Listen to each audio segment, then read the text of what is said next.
Hrvatima izvan domovine. U St. Gallenu u Švicarskoj uz proslavu 30. godišnjice osnutka katoličke misije nisu zaboravljene niti uobičajene adventske aktivnosti. Tako je proslava popularnog Nikolinja organizirana dan ranije u obližnjem gradiću Belganu, gdje se također s Hrvatima koji tamo žive našla i naša ekipa. Gospodin Matoš Petrović jedan je od ljudi koji su glavni organizatori alfa i omega svih ovih hrvatskih događanja koje se dosta često, kako čujemo, odvijaju u okolici St. Galena. Prije svega dobrodošli na moju emisiju. Hvala lijepa.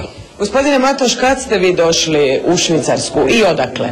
Ja sam došao 21. ožujka 1979.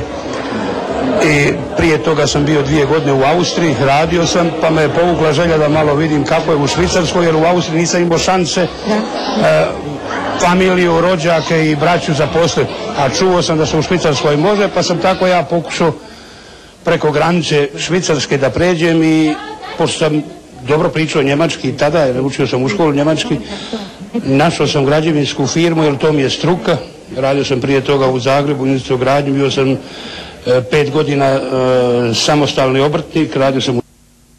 Danas ima koliko Hrvata otprilike ovdje u St. Gallenu i okolnim mjestima?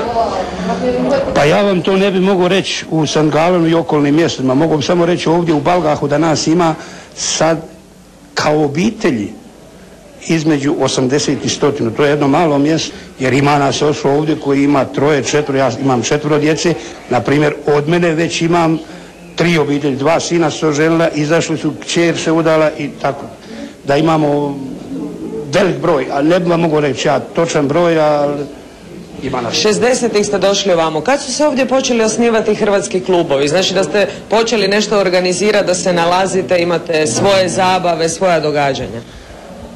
Prvo počeli smo 90. kad su izbori počeli ovi, tad smo mi prvi i 91. smo osnovali Hrvatska demokratska zajednica, klub u Buksu, a ovdje smo imali smo više udruga, bio je klub Zagreb, u Arbonu i tako to, ali to je tek iza 90. od 90. na ovam.